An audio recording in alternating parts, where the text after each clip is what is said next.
Hello friends, Kitty's വേൾഡിലേക്ക് എല്ലാവർക്കും സ്വാഗതം. എല്ലാവർക്കും സുഖമല്ലേ? ഞങ്ങൾ സുഖമായിട്ടിരിക്കുന്നു. ഞാൻ ആദ്യമായിട്ടാണ് ഒരു ഓൺ വോയിസ് ആയിട്ടൊരു വീഡിയോ ചെയ്യുന്നത്.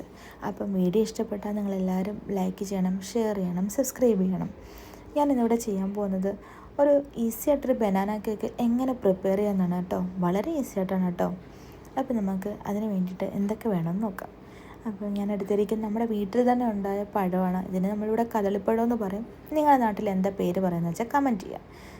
Baking soda 1.5 teaspoon, cinnamon powder 1 teaspoon, പാല് 115 ml, ഷുഗർ 200 ഗ്രാം, പഴം 250 ഗ്രാം, മൈദ 190 ഗ്രാം, മുട്ട 115 ഗ്രാം, പിന്നെ സൺഫ്ലവർ ഓയിലാണ് ഇവിടെ എടുത്തിരിക്കുന്നത് 115 ഗ്രാം. പിന്നെ നമ്മുടെ കയ്യിലുള്ള നട്ട്സ്, ഡ്രൈ ഫ്രൂട്ട്സൊക്കെ നമുക്കിതിനകത്ത് ആഡ് ചെയ്യാം. അപ്പം മിക്സ് ഉണ്ടാക്കാൻ വേണ്ടിയിട്ട് നമ്മളൊരു മിക്സിയുടെ ജാറിലേക്ക് എടുത്തു വെച്ചിരിക്കുന്ന പഴവും പഞ്ചസാരയും കൂടെ നന്നായിട്ടൊന്ന് അടിച്ചെടുക്കണം. അതിനുശേഷം നമ്മൾ അടിച്ചെടുത്തിരിക്കുന്ന മിക്സ് നമ്മളൊരു ബൗളിലേക്ക് ഒഴിച്ചു കൊടുക്കുക. ബൗളിലേക്ക് ഒഴിച്ചു കൊടുത്തതിന് ശേഷം അതിനോടൊപ്പം നമ്മൾ എടുത്തു വെച്ചിരിക്കുന്ന മുട്ടയല്ലേ അതും കൂടെ ചേർത്തിട്ട് ഒരു വിസ്ക് ഉപയോഗിച്ചിട്ടോ നമ്മുടെ കയ്യിൽ എന്താ അവൈലബിലിറ്റി എന്ന് വെച്ചാൽ അതിനനുസരിച്ച് തവിയോ എന്തുകൊണ്ടായാലും നന്നായിട്ടൊന്ന് യോജിപ്പിച്ചെടുക്കുക.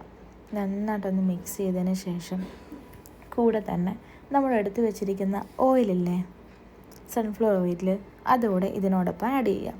അതും കൂടെ ചേർത്ത് നന്നായിട്ടൊന്ന് അടിച്ചെടുക്കുക. നന്നായിട്ടൊന്ന് മിക്സ് ആക്കണേ.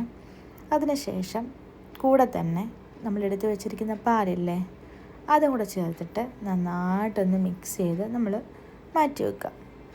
നന്നായിട്ട് ഇതെല്ലാം കൂടെ ഒന്ന് യോജിപ്പിച്ച് വെക്കണേ. കണ്ടില്ലേ, നന്നായിട്ട് ആ പാലും കൂടെ ചേർത്തിട്ട് നന്നായിട്ടൊന്ന് മിക്സ് ചെയ്ത് അങ്ങോട്ട് മാറ്റി വെക്കാം. അതിനുശേഷം നമുക്കിനി പൊടി എങ്ങനെയാണെന്ന് വെച്ചാൽ സെറ്റാക്കാം. എടുത്തു വെച്ചിരിക്കുന്ന മൈദയും സിനമൺ പൗഡറും ബേക്കിംഗ് സോഡയും കൂടെ ചേർത്തിട്ട് ഒരു അരിപ്പയിലേക്ക് ഇട്ട് കൊടുത്ത് ഞാനിവിടെ 3 തവണ അരിച്ചെടുത്തിട്ടുണ്ട് കേട്ടോ. ഞാൻ എല്ലാം കൂടെ വീഡിയോയിൽ ഉൾക്കൊള്ളിച്ചിട്ടില്ല കേട്ടോ. അപ്പോൾ എടുത്തു വെച്ചിരിക്കുന്ന ആ പൊടികളെല്ലാം കൂടി ഇല്ലേ, നമ്മൾ നേരത്തെ ഒരു മിക്സ് ഉണ്ടാക്കി വെച്ചിട്ടില്ലേ അതിലേക്ക് കുറേശ്ശെ ഒന്ന് ഇട്ട് കൊടുത്ത് ഇതൊക്കെ നമുക്കിതിനെ ഒന്ന് ഇളക്കിയെടുക്കാം. ഇതിനെ കൂടെ ഒന്ന് മിക്സ് ചെയ്തെടുക്കണം. നന്നായിട്ടൊന്ന് യോജിപ്പിക്കണേ. കട്ടിയൊന്നും ഇല്ലാതെ നന്നായിട്ടൊന്ന് ഇളക്കി കുറേശ്ശെ പൊടിയിട്ട് വേണം നമ്മളിത് യോജിപ്പിച്ചെടുക്കാൻ. അങ്ങനെ എടുത്തതിന് ശേഷം ഇത് ഇങ്ങനെ ഇരിക്കാണ്ടില്ലേ മിക്സ് ഇവിടെ റെഡി ആയിട്ടുണ്ട്. അതിനുശേഷം നമ്മുടെ കയ്യിലുള്ള ഡ്രൈ ഫ്രൂട്ട്സ് ഇല്ലേ, നട്ട്സോ ഡ്രൈ ഫ്രൂട്ട്സോ എന്താണെന്ന് വെച്ചാൽ അതിനോടൊപ്പം കൂടെ ചേർത്ത് നന്നായിട്ടൊന്ന് ഇളക്കിയെടുക്കാം. ഞാനിവിടെ കേക്കിൻ്റെ ഒരു ടിന്ന് റെഡിയാക്കി വെച്ചിട്ടുണ്ട്. അതിനകത്ത് ബട്ടർ പേപ്പറൊക്കെ ഇട്ട് ഓയിലൊക്കെ തേച്ച് ഞാനിവിടെ സെറ്റാക്കി വെച്ചിട്ടുണ്ട് കേട്ടോ. ഞാൻ എടുത്തിരിക്കുന്ന കേക്കിൻ്റെ ടിന്ന് വളരെ ചെറുതായിട്ടുള്ളത് കേട്ടോ. ആദ്യത്തെ ഒരു ആവശ്യത്തിൽ ഞാൻ എന്ത് ചെയ്തു, മാവെല്ലാം കൂടെ അതിനകത്ത് തട്ടിയും ഒഴിച്ചു. അപ്പോൾ എത്രയും വേണ്ടായിരുന്നു. ഇത് എനിക്ക് 2 കേക്ക് ഉണ്ടാക്കാൻ പറ്റും ഈ ഒരു ടിന്നിനകത്ത് കേട്ടോ. അപ്പോൾ ഞാൻ അതിനെ പകുതിയായിട്ടാണ് ചെയ്തത്. 2 എണ്ണം സെപ്പറേറ്റ് ആയിട്ടാണ് ഞാൻ ഇവിടെ ചെയ്തിരിക്കുന്നത്. അപ്പോൾ ഞാനിവിടെ ഒരു കേക്കിൻ്റെ മാത്രമേ ഫോട്ടോ ഇവിടെ കാണിക്കുന്നുള്ളൂ. അപ്പോൾ ഞാൻ കേക്ക് ഉണ്ടാക്കാൻ പോകുന്നത് എയർ ഫ്രയറിൽ വെച്ചിട്ടാണ് കേട്ടോ. അപ്പോൾ എയർ ഫ്രയറിലേക്ക് നമ്മൾ എടുത്തു വെച്ചിരിക്കുന്ന കേക്കിൻ്റെ മിക്സ് അതിലേക്ക് വെച്ച് കൊടുക്കാം. ഞാൻ കാണിക്കാൻ പോകുന്നത് ഞാൻ 2ാമത് ഉണ്ടാക്കിയ കേക്കാണ് കേട്ടോ. ഇത് കണ്ടില്ലേ, കേക്ക് റെഡി ആയിട്ടുണ്ട്. നന്നായിട്ട് വന്നിട്ടുണ്ട്, അടിപൊളിയായിട്ട് പൊങ്ങിയൊക്കെ വന്നിട്ടുണ്ട്. എൻ്റെ കണ്ടില്ലേ, ഞാൻ ആദ്യം പറഞ്ഞ പോലെ എൻ്റെ കേക്കിൻ്റെ ടിന്ന് ചെറുതായതുകൊണ്ട് തന്നെ ഒരു കുട്ടി കേക്കാണ് ഇവിടെ റെഡിയായിരിക്കുന്നത്.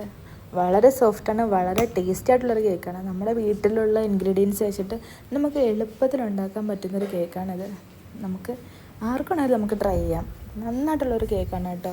അപ്പോൾ നിങ്ങളെല്ലാവരും ഒന്ന് ട്രൈ ചെയ്ത് നോക്കണം. ഞാൻ ദാണ്ട് ഇവിടെ കട്ട് ചെയ്ത് കാണിക്കുകയാണ്. അങ്ങനെ കണ്ടില്ലേ, വൈകുന്നേരം ചായയുടെ കൂടെ ഒരു കടിയായിട്ട് നമുക്ക് കഴിക്കാൻ പറ്റുന്ന നല്ലൊരു റെസിപ്പിയാണ് കേട്ടോ.